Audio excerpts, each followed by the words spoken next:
Hello नमस्कार मेरे साथियों। आज की इस वीडियो में मैं आपको क्लास 12th हिंदी के मोस्ट इम्पॉर्टेंट क्वेश्चन आंसर बताने वाले हैं, इसलिए आप लोग इस वीडियो को ध्यान से अंत तक देखेंगे।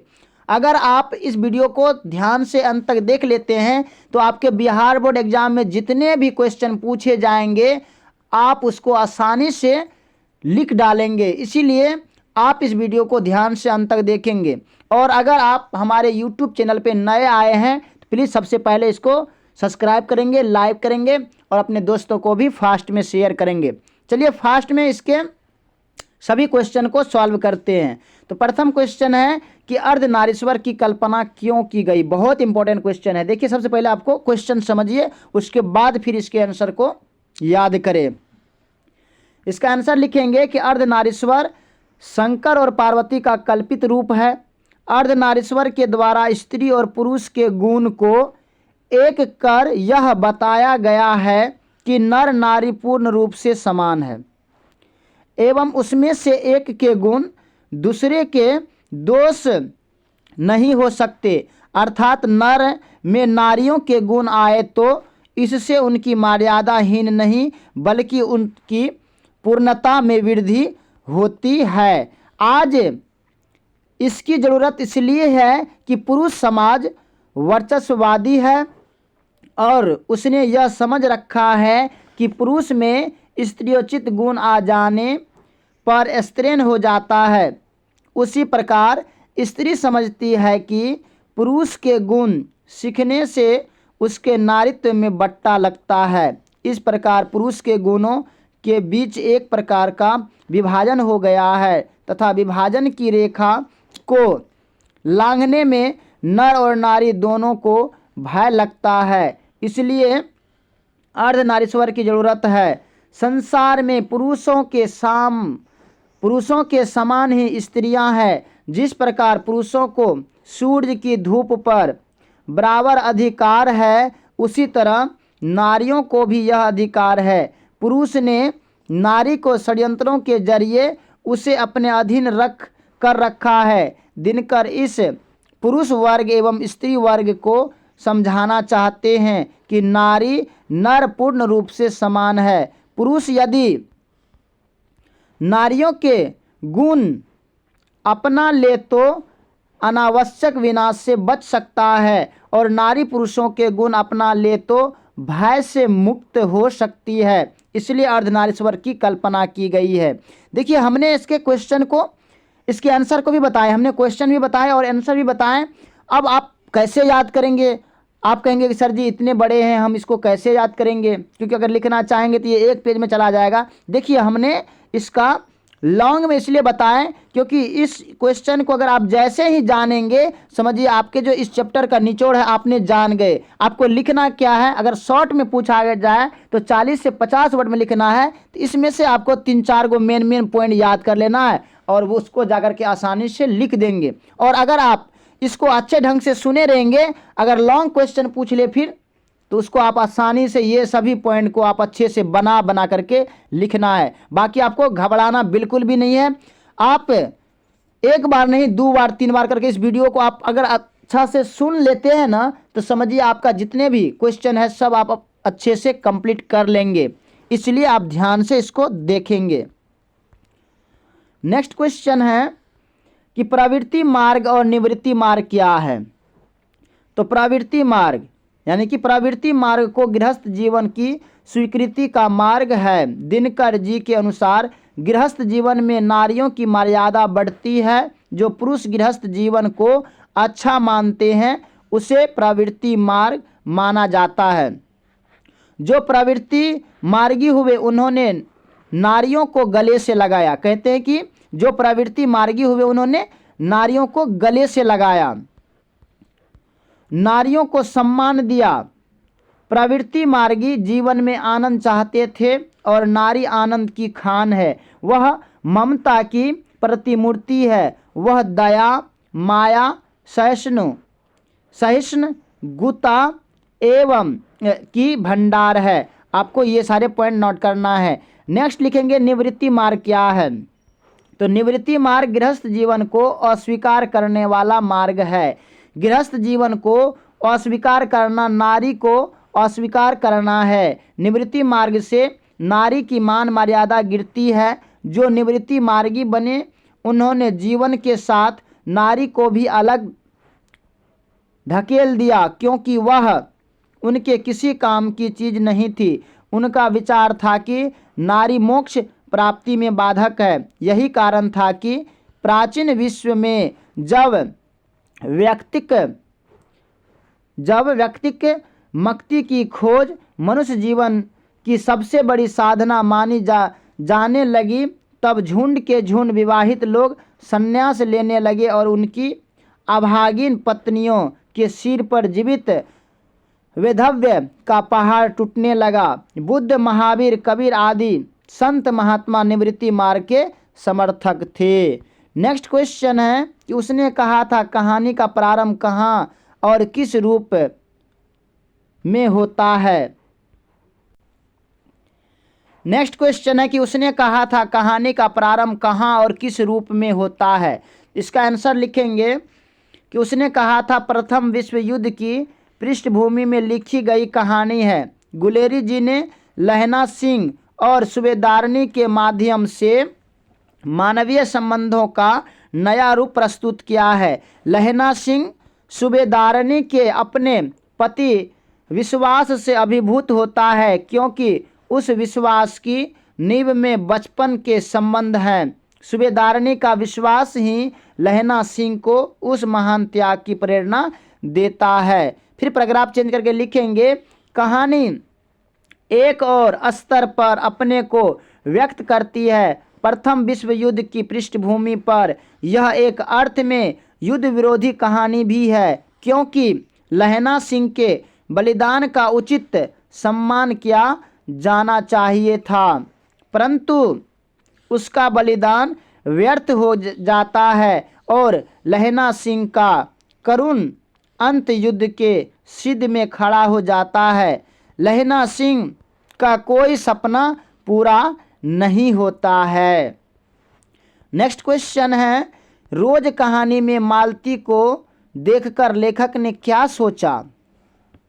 इसका आंसर लिखेंगे कि रोज कहानी में मालती को देखकर लेखक चिंता में पड़ गया, क्योंकि जवानी के दिनों में मालती और विवाहित मालती में काफ़ी अंतर हो गया था, क्योंकि विवाहित मालती का शरीर गृहस्थ जीवन के बोझ तले दब गया है। यह तो मालती नहीं है, केवल उसकी छाया है। लेखक को ऐसा आभास होता है कि ये मालती नहीं, बस उसका एक छाया है। नेक्स्ट क्वेश्चन है कि भगत सिंह किस प्रकार के देशभक्त की आवश्यकता महसूस करते थे। इसका आंसर लिखेंगे भगत सिंह महसूस करते हैं कि लोग निष्ठापूर्वक त्याग, लग्न तथा आत्मोत्सर्ग की भावना से युक्त होकर देश की आज़ादी में योगदान करें। ऐसे देशभक्त की आवश्यकता महसूस करते थे कि हमें दूसरे पर आश्रित नहीं होना चाहिए तथा दोषारोपण नहीं करना चाहिए, बल्कि त्याग, लगन और आत्मोत्सर्ग कर देश के लिए कुर्बान हो जाएं। नेक्स्ट क्वेश्चन है कि नाभा दास किसके समकालीन थे और किसके शिष्य थे। तो नाभा दास गोस्वामी तुलसीदास के समकालीन थे और स्वामी अग्रदास के शिष्य थे। नेक्स्ट क्वेश्चन है कि हेड मास्टर कलीराम ने ओम प्रकाश को क्या आदेश दिया था। तो हेड मास्टर कलीराम ने ओम प्रकाश को अपने स्कूल से निकल जाने का आदेश दिया था। नेक्स्ट क्वेश्चन है कि त्रिच क्या है, यह कहानी में किसका प्रतीक है। त्रिच जो है ना, ये शहरी समाज की संवेदनहीनता और अमानवीयता का प्रतीक है। लेखक ने इस कहानी में लोक प्रचलित विश्वास के द्वारा ढहते मूल्यों की ओर हमारा ध्यान आकृष्ट किया है। हम क्या थे, क्या हो गए को उद्घाटित करना ही कहानीकार का मूल उद्देश्य है। विकसित कहलाने के लिए रूढ़ियों, सड़ी गली मान्यताओं और अंधविश्वासों का त्याग आवश्यक है। नेक्स्ट क्वेश्चन है कि शिक्षा का मनुष्य जीवन में क्या स्थान है। तो इसका आंसर लिखेंगे, शिक्षा मनुष्य का उन्नयन करती है, वह जीवन के सत्य जीवन जीने के तरीके में मदद करती है। नेक्स्ट क्वेश्चन है, लहना सिंह ने बोधा के प्रति किस त्याग का परिचय दिया था। तो इसका आंसर लिखेंगे कि सूबेदारनी के वचन को लहना सिंह भरोसे के साथ सूबेदार तथा उसके पुत्र बोधा सिंह की रक्षा अपनी जान देकर पूरा करता है। नेक्स्ट क्वेश्चन है कि सूरदास कृष्ण को जगाने के लिए क्या क्या उपमा गढ़ते हैं। तो इसका उत्तर लिखेंगे कि ब्रजराज कुंवर जागिए, कमल के फूल खिल चुके, कुमुदनियों का समूह संकुचित हो गया है, कम सदृश हाथों वाले कृष्ण जागिए। वो कहते हैं हे कृष्ण, हे मधुसूदन जागिए। तुलसी ने अपने किन किन दुर्गुणों का बखान किया है। तो इसका आंसर कैसे लिखेंगे। इसका आंसर लिखेंगे, तुलसी ने दीनता और दरिद्रता का बखान किया है। नेक्स्ट क्वेश्चन है कि मैं हृदय की बात रे मन, यह कौन कहता है और किससे कहता है। इसका आंसर लिखेंगे कि गांव का घर क्या है, नरावर उसकी स्मृतियों में आते हैं। उस गांव में जब कोई लड़ाई झगड़ा होता था तो लोग पंच परमेश्वर बनकर उनका निदान करते थे, परंतु अब अदालतों का चक्कर लगाना पड़ता है। इसलिए ज्ञानेंद्रपति ने अपने गांवों को सबों की जन्मभूमि बताई है। नेक्स्ट क्वेश्चन है, भ्रष्टाचार की जड़ क्या है। क्या आप जेपी के विचारों से सहमत हैं। इसका आंसर लिखेंगे कि इलेक्शन का खर्च, चुनाव का खर्च बहुत ज़्यादा है, यही भ्रष्टाचार की जड़ है। करोड़ों रुपये चुनाव में खर्च होते हैं, एक तरफ गरीबी हटाओ का नारा लगाएंगे, समाजवाद का नारा लगाएंगे और चुनाव का खर्च ब्लैक मार्केटियर लोगों से इकट्ठा करेंगे। अनकाउंटेड मनी, करोड़ों रुपये जिसका कोई हिसाब नहीं, कोई किताब नहीं। जेपी चिल्लाते रहे इस चुनाव पद्धति में आमूल परिवर्तन होना चाहिए, चुनाव खर्च कम करना चाहिए, लेकिन जेपी की किसी ने नहीं सुनी। परिणाम था मात्र सत्ता पलट का। नेक्स्ट क्वेश्चन है कि अगर मनुष्य में वाक शक्ति न होती तो क्या होता। बहुत इंपॉर्टेंट क्वेश्चन है। इसका आंसर लिखेंगे कि अनेक प्रकार की शक्तियां जो वरदान के रूप में ईश्वर ने मनुष्य को दी है, उसमें वाक शक्ति भी एक है। यदि हम में वाक शक्ति न होती तो हम गूंगे बहरे होते, सारी सृष्टि पशुओं की तरह मौन हो जाती, तब इस गूंगी सृष्टि का क्या होता। अवाक होने के कारण हम अपने सुख दुख किसी से भी नहीं कह पाते, प्रशंसा हम में प्रशंसा, आलोचना सुनने कहने की शक्ति का अभाव हो जाता। नेक्स्ट क्वेश्चन है कि लहना सिंह कौन है। तो लहना सिंह, उसने कहा था, कहानी का नायक है, वह एक वीर सैनिक है, उसे अपने प्राणों की चिंता नहीं है। लहना सिंह में मानवीय संवेदना भी भरी हुई है, वह दिए गए वचन को निभाना जानता है, वह प्रेम से लबालब भरा हुआ है। लहना सिंह अपने वचन को निभाता हुआ गोली का शिकार बनता है। इस प्रकार यह वचन की बलि वेदी पर प्रांतोत्सर्ग की एक दिव्य कहानी है। नेक्स्ट क्वेश्चन है कि मालती कौन थी। मालती कौन थी। तो मालती अज्ञे रचित कहानी रोज की पात्र है।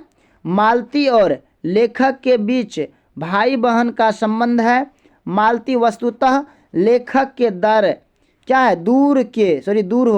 दूर के रिश्ते की बहन है। नेक्स्ट क्वेश्चन है कि लहना सिंह के साथी का क्या नाम है।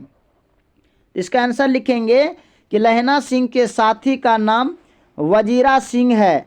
मरते समय लहना सिंह का सिर वजीरा सिंह की गोद में था। मांगने पर वह उसे पानी पिलाता है और लहना सिंह की मौत पर वजीरा सिंह फूट फूट कर रोता है। नेक्स्ट क्वेश्चन है कि राम का नाम सुनते ही तुलसीदास की बिगड़ी बात बन जाएगी। तुलसीदास के इस भरोसे का कारण स्पष्ट करें। इसका आंसर लिखेंगे, गोस्वामी तुलसीदास राम की भक्ति में इतना अधिक निमग्न थे कि वह पूरे जगत को राममय पाते थे। सिया राममय सब जग जानी, यह उनका मूल मंत्र था। अतः उनका यह दृढ़ विश्वास था कि राम दरबार पहुँचते ही उनकी बिगड़ी बातें बन जाएगी, अर्थात राम जो ही उनकी बातों को जान जाएंगे, उनकी समस्याओं एवं कष्टों से परिचित होंगे, वो इसका समाधान कर देंगे, उनकी बिगड़ी हुई बातें बन जाएगी। तो माय डियर स्टूडेंट, हमने 20 मोस्ट इम्पॉर्टेंट क्वेश्चन को सॉल्व किए हैं। इससे आगे हम इसके पार्ट 2 में बनाएंगे। बाकी आपको ये वीडियो कैसा लगा आप हमें कमेंट में बताएंगे। अगर आपको अच्छा लगा होगा तो प्लीज़ आप हमारे चैनल को सब्सक्राइब करेंगे, लाइक करेंगे और अपने दोस्तों को भी शेयर करेंगे। बाकी देखिए, अब आप लोग का समय बहुत कम बच गया है, इसलिए आप तन मन से समर्पित होकर के आप पढ़ाई करें। यही पढ़ाई आपको अच्छे रिजल्ट, अच्छे मार्क दिलाएगा। इसलिए आप तन मन धन सब समर्पित करके अभी से लग जाइए और जो अपने लक्ष्य सजाए हैं उसको पूरा करें। बाकी मेरी शुभकामनाएं आप सबों के साथ हैं। बाकी thanks very much, all the best. फिर मिलते हैं आगे की वीडियो में, तब तक के लिए जय हिंद।